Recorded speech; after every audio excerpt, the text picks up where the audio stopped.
Okay, so we're in Menachot, Tractate Menachot. This is Daf 5. So at the end of 4, it says, Rav Papa said in response that this is what Rabbi Yirmiyah is saying. We do not find an instance of a fixed manner of rendering fit that comes after death. So there is no instance where the only offering that will render one fit to act in a manner previously prohibited to him may be sacrificed after death. And the offering of a Nazarite are examples of a means of rendering fit that is not fixed. And now we're in 5, Daf 5. As the master said about the Nazarite, and so this is Nazir 45a, and if he shaved after the sacrifice of any of the three of them, that is after the sacrifice into the sin offering, the burnt offering, and the peace offering, he has fulfilled his obligation after the fact. That is, he successfully completed his Nazirut. Accordingly, there is no specific offering that renders him fit. So the Gemara raises an objection from a Braita with regard to the guilt offering of a leper that was slaughtered not for its own sake, or if none of its blood was placed on the leper's right thumb and big toe, his guilt offering is offered up upon the altar and requires libations. So in accordance with the halacha, the guilt offering of a leper, but the leper must nevertheless bring another guilt offering to render him fit to partake of offerings.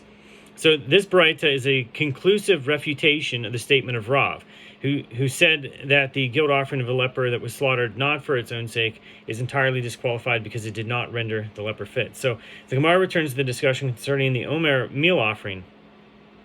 So in Rabbi Shimon ben Lakish says, with regard to an Omer meal offering from which a priest removed a handful not for its own sake, it is valid, and the handful was burned on the altar.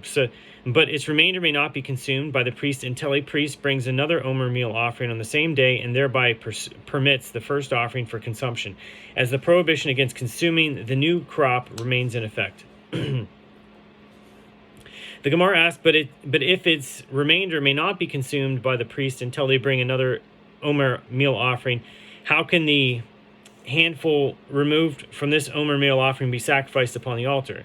So before the Omer meal offering is sacrificed, the new crop is forbidden for consumption, and the verse states, from the well-watered pastures of Israel, for a meal offering, and for a burnt offering, and for peace offerings, Ezekiel 45:15. So from which it is derived that one may sacrifice only from that which is permitted to the Jewish people. So Rav Ada bar Ahava said in response, Reish Lakish holds that that an offering is not considered one whose time has not yet arrived if it is to be brought on that day. Accordingly, since the new crop will be permitted for consumption on the same day that his handful was removed from the Omer meal offering, it is already considered fit to be sacrificed upon the altar. So Rav Ada, son of Rav Yitzchak, raised an objection to Rav Ada bar Ahava's explanation from a Braita. There is a halacha that applies to birds that does not apply to meal offerings, and there is a halacha that applies to meal offerings that does not apply to birds. So the Braita elaborates, there is a halacha that applies to birds that does not apply to meal offerings, as birds may be brought as a gift offering on behalf of two people, and two people may take a vow to bring a single bird offering jointly. So, but with regard to meal offerings, it is written, and when one brings a meal offering, Leviticus 2, verse 1, indicating that only individuals may vow to bring a meal offering. The Braita continues, and another halacha that applies to birds that but not meal offerings involves one who has not yet brought his atonement offering. So a man who experienced a tzav, emission, or a woman who experienced a discharge after her menstrual period, so tzava, or a woman after childbirth, or a leper, all of whom must bring an offering to complete their atonement process. They bring a bird offering, not a meal offering. So, and furthermore, with regard to birds, their general prohibition was permitted when they are consecrated. So killing a non-sacred bird by pinching the nape of its neck renders it a carcass whose consumption is prohibited. And yet pinching the nape of a bird offering enables it to be sacrificed upon the altar and permits it for consumption, which is not so with regard to meal offerings. So there is no prohibition that applies to non-consecrated ingredients of a meal offering that does not apply to actual meal offerings as well. So the Braita continues, and there is a halacha that applies to meal offerings that does not apply to birds, as meal offerings require placement in a service vessel, and they require waving and bringing, that is, they must be brought to the corner of the altar prior to removal of the handful. And lastly, there are meal offerings of the community, just as there are meal offerings of individuals. So the Omer meal offering is a communal meal offering, which is not so with regard to birds. Bird offerings do not require the use of service vessels. They do not require waving or bringing, and there are no communal bird offerings. So Rav Ada son of Rav Yitzchak, explains his objection. He says, and if it is so that a handful that was removed from an Omer meal offering, not for its own sake, is fit for burning upon the altar, then with regard to meal offerings as well, you find that their general prohibition was permitted when they are consecrated. And what is this meal offering that was permitted? It is the Omer meal offering from which a handful was removed, not for its own sake, as although the new crop remains prohibited to the Jewish people until another Omer meal offering is brought, the handful of this meal offering may be sacrificed upon the altar. So the Gemara answers, since an offering is not considered one whose time has not yet arrived, if it is to be brought on that day, a sacrificing of that handful is not a prohibition that was permitted. Instead, it was initially fit for sacrifice upon the altar, as though another Omer meal offering had already been brought to permit it. So Rav Sheshet raised an objection from a Braita that discusses the ritual purification of a leper. He says if the priest performed the placement of oil on the leper's right thumb and big toe before the placement of blood from the leper's guilt offering on the leper's right thumb and big toe, his actions were in the opposite order from those prescribed in the Torah. So Leviticus 14:14-17. He fills the vessel that holds a log of oil, and he then puts oil on the leper's right thumb and big toe again after the placement of blood. So if the priest performed the placement of oil on the leper's right thumb and big toe before the placement of 7 sprinklings of oil before the Lord, he fills the vessel that holds a log of oil, and he again puts oil on the leper's right thumb and big toe after the placement of 7 sprinklings.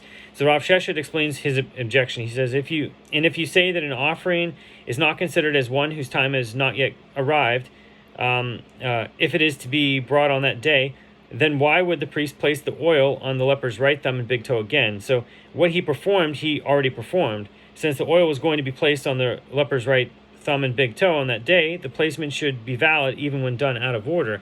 So Rav Papa said in response, the halachot of a leper are different, as it is written concerning them an expression of being, as the verse states, quote, this shall be the law of the leper, Leviticus 14 verse 2. The term shall be indicates that it shall be as it is, that is, the purification process of a leper must be performed in accordance with the precise order prescribed in the Torah.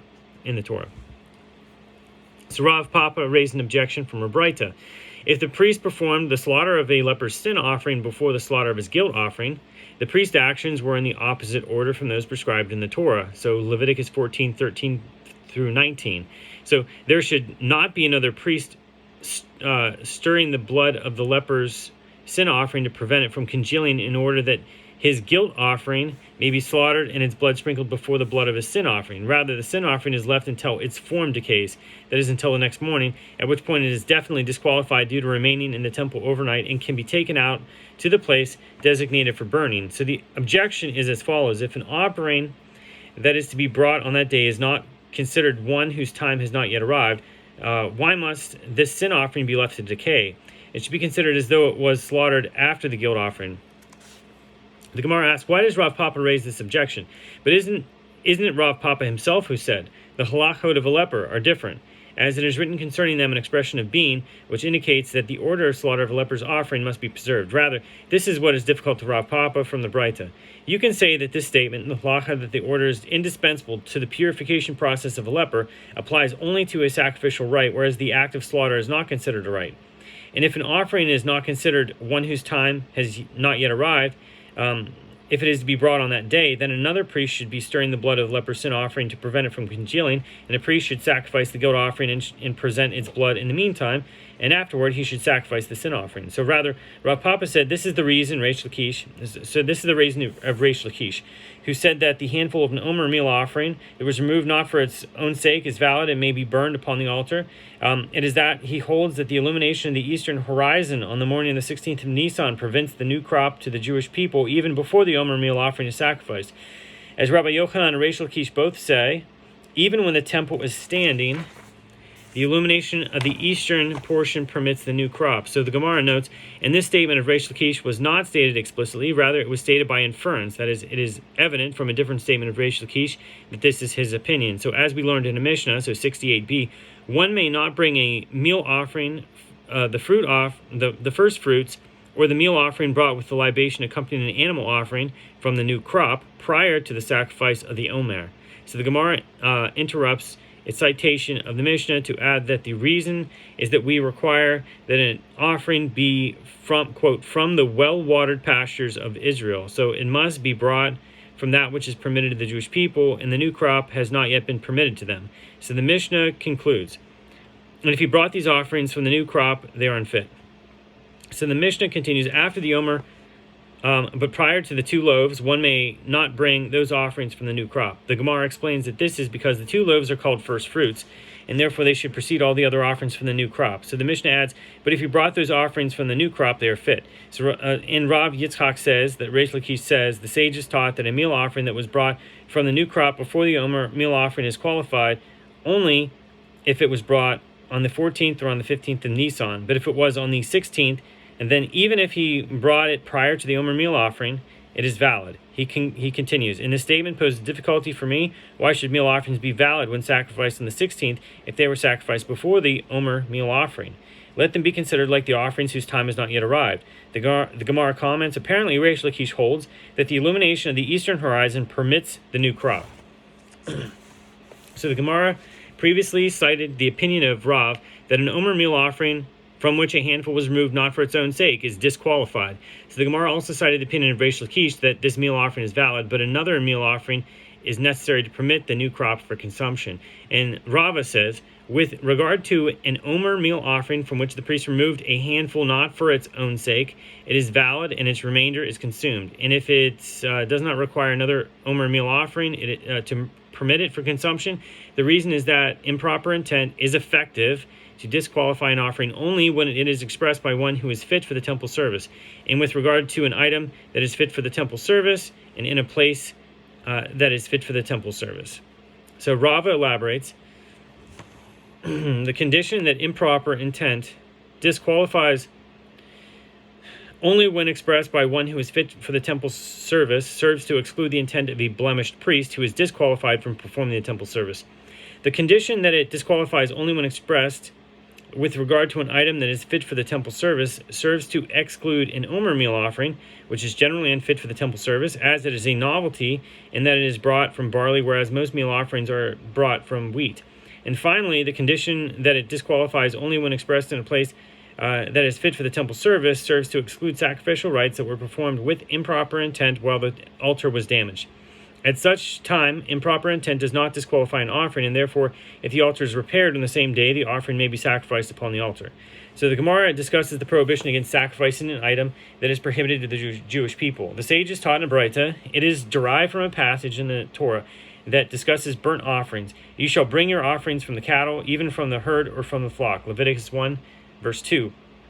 That certain animals are prohibited for the sacrifice upon the altar, according to Teruma 28a, when it states later in the next verse, quote, if his offering is a burnt offering of the herd, Leviticus 1:3. This is difficult as there is no need for the verse to state this, as it was already written earlier. Rather, this serves to exclude an animal with a wound that will cause it to die within 12 months, so a treifa, from being brought as an offering.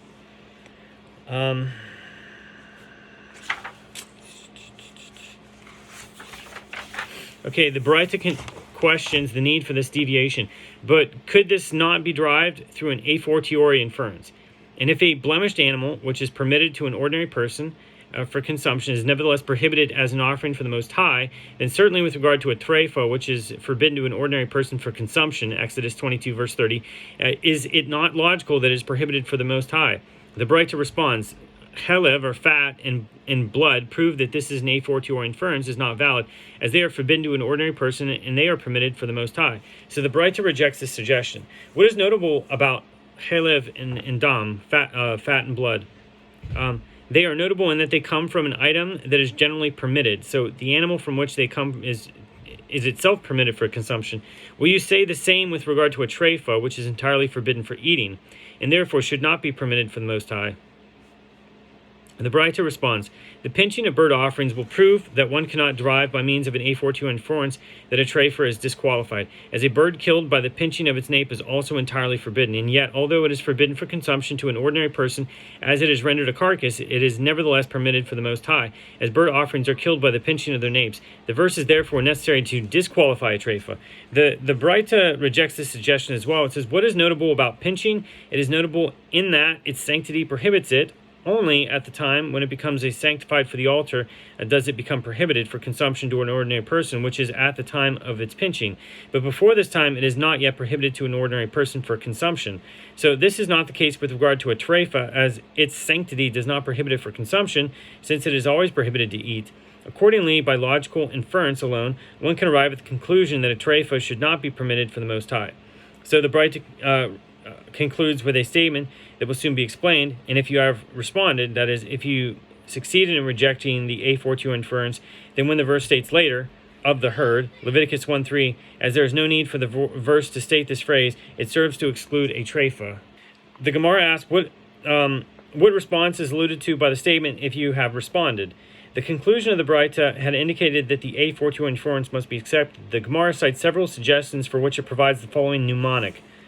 Rakiach, Mar, Ada, and Lashishe. These terms allude to the names of some of the sages mentioned in the following discussion. So Rav, Rabbi Akiva, Rav Acha, Mar, son of Ravina. Mar, son of Ravina, Rav Ada, and Rav Shesha, son of Rav Edi. Rav said that this is the response. The halacha that a treifa is unfit for sacrifice must be derived from a verse, because it may be said that the Omer meal offering proves that the halacha concerning a treifa cannot be derived from an A42 inference, as the Omer is prohibited for consumption to an ordinary person, since it comes from the new crop, and yet is permitted as an offering for the Most High. The Gemara rejects this suggestion. It says, what is notable about the Omer meal offering? It is notable in that the Omer renders the new crop permitted for consumption, whereas a treifa does not render anything permitted. The Gemara responds, although the Omer meal offering generally renders the new crop permitted, the Omer brought during a sabbatical year does not render the crop permitted, as it is prohibited to plant during the sabbatical year, and consequently there is no new crop for the Omer offering to permit. The Gemara counters this suggestion. The Omer meal offering brought during a sabbatical year also renders something permitted, as it permits produce that grew without being purposely planted. So sefichin during the sabbatical year. The Gemara responds, nevertheless, in accordance with the opinion of Rabbi Akiva, who says that shefichin are prohibited during the sabbatical year, the Omer meal offering brought during a sabbatical year does not render the new crop permitted for consumption, and yet it is permitted for the Most High. A verse is therefore necessary to derive that a treifa may not be sacrificed. So Rav Acha bar Abba said to Rav Ashi, according to the opinion of Rabbi Akiva as well, let us refute the statement of Rav. As what is notable about the Omer meal offering, it is notable that the Omer permits the new crop for consumption outside of Eretz Yisrael, where the prohibitions of the sabbatical year do not. So, and even according to the one who says that the consumption of produce from the new crop grown outside of Eretz Yisrael is not prohibited by Torah law, Rav's statement can be refuted in another manner. What is notable about the Omer meal offering, it is notable in that the Omer comes to permit a prohibition that applies to a substance that was previously within it. So that is, the burning upon the altar of a handful from the Omer meal offering renders the remainder of the meal offering permitted to the priest, whereas a treifa is entirely forbidden. So Rav Acha of Difti said to Ravina, this is not a refutation, as if that is so, then with regard to a treifa as well, you should sacrifice it, and you will thereby permit a prohibition that applies to a substance that was previously within it, and its meat will become permitted to the priest for consumption. Therefore, a verse is needed to exclude a treifa. Rather, one can refute the statement of Rav like this. What is notable about the Omer meal offering? It is notable in that its mitzvah is in this manner. That is, the Torah requires the Omer meal offering to be brought from the new crop in order to permit the new crop for consumption. By contrast, there is no mitzvah to sacrifice specifically a treifa. So Reish Lakish said that this is the response alluded to at the end of the Braita. The halacha that a treifa is unfit for sacrifice must be derived from a verse, because it can be said that the one who prepares the incense proves that the halacha concerning a treifa may not be derived by the A42 inference, as this is prohibited to an ordinary person and is nevertheless permitted for the Most High. The Gemara questions the terminology of Reish Lakish. but the one who prepares the incense is a person. How can it be said that a person is prohibited to an ordinary person? Rather, Reish Lakish meant that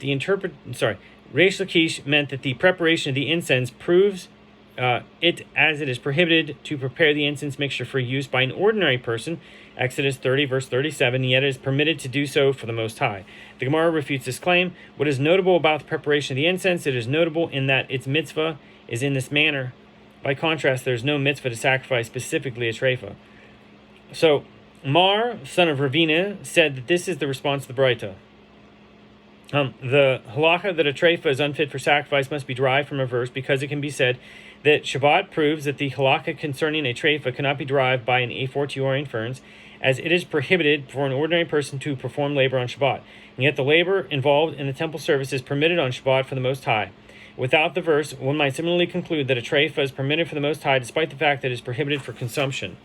So, the Gemara rejects this. What is notable about Shabbat? It is notable in that the general prohibition against labor on Shabbat was permitted with regard to an ordinary person in the case of circumcision, as the mitzvah of circumcision must be performed in its proper time, even on Shabbat, despite the fact that the act of circumcision is generally prohibited on Shabbat. The Gemara asks, is that to say that circumcision is considered a requirement of an ordinary person whose performance was exempted from the general prohibition against labor on Shabbat for one's private needs? Circumcision is a mitzvah. Rather, the statement of Mar, son of Ravina, can be refuted like this. What is notable about Shabbat? It is notable in that its mitzvah is in this manner, that is, the Torah requires that offerings be brought on Shabbat. By contrast, there is no mitzvah to sacrifice specifically a treifa. So Rav Ada bar Abba said that this is the response mentioned in the Braita. The halacha that a treifa is unfit for sacrifice must be derived from a verse, because it can be said that the prohibition against diverse kinds proves that the halacha of a treifa cannot be derived from the a fortiori inference, as it is prohibited for an ordinary person to wear garments sewn from a mixture of diverse kinds, Deuteronomy 22:11, or shatnez, and yet such garments are permitted for the Most High, as the belt of the priestly vestments was fashioned from a mixture of diverse kinds. Okay, so the Gemara rejects this. It says, what is notable about the prohibition against diverse kinds, or it is notable in that the general prohibition against wearing a garment sewn from diverse kinds was permitted in the case of an ordinary person with regard to ritual fringes, as a string of sky blue wool must be placed on a four-cornered garment, even if the garment is made from linen. So the Gemara asks, is that to say that ritual fringes are considered a requirement of an ordinary person whose performance was exempted from the general prohibition concerning diverse kinds with regard to one's private needs? So placing ritual fringes on a garment is a mitzvah. Rather, the claim of Rav Ada bar Abba can be refuted like this. And that is the end of Daf 5.